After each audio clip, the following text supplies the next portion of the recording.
Hold on hold on hold on কেন অনুশীলন session থামাতে বললেন ফিল সিমন্স?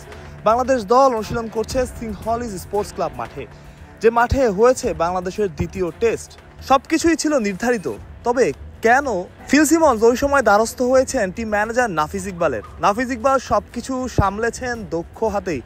মূলত বাংলাদেশ অনুশীলনে আসার আগেই সেখানে পানি দেওয়া হয়েছিল, যার ফলে মাঠ ছিল ভেজা। বাংলাদেশ দল অনুশীলনে নামতেই মাঠ কর্তৃপক্ষের সাথে কথা হয় নাফিজ ইকবালের, এবং বাংলাদেশ দলও সেই মাঠ ভেজা থাকার কথা মাঠ কর্তৃপক্ষকে জানায়। অর্থাৎ অনুশীলনের আগে এবং অনুশীলনের সময় সামান্য ভুল বোঝাবুঝি, এর চাইতে বেশি কিছু না। পরে সবকিছু নাফিসের তত্ত্বাবধানে ঠিকঠাকও হয়েছে। বাংলাদেশ দলের যেখানে ফিল্ডিং অনুশীলন করার কথা ছিল স্কিল ট্রেনিং এর আগে, সেখানে বাংলাদেশ দল স্কিল ট্রেনিং করবে আগে এবং ফিল্ডিং সেশন পরে। অর্থাৎ অনুশীলন সেশনে একটু বদল হয়েছে। বাংলাদেশ দল অবশ্য সবকিছু ঠিকঠাকভাবেই করেছে। যেমনটা শুনছিলেন, অনুশীলন সেশনও ছিল পূর্ব নির্ধারিত।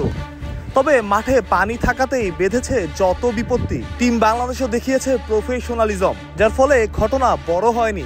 আর এটা ওইটা না, কাপড় ধোয়ার একটাই সলিউশন, চাকা অল ইন ওয়ান।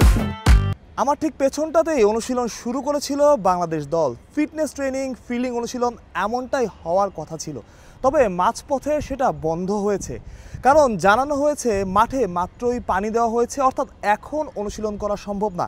তবে যেমনটা শুনছিলেন, টিম ম্যানেজার নাফিজ ইকবাল পুরো ঘটনা খুব ভালোভাবেই সামলেছেন এবং নিশ্চিত করেছেন এই মাঠে যেন বাংলাদেশ দল অন্তত আজকে অনুশীলন করতে পারে।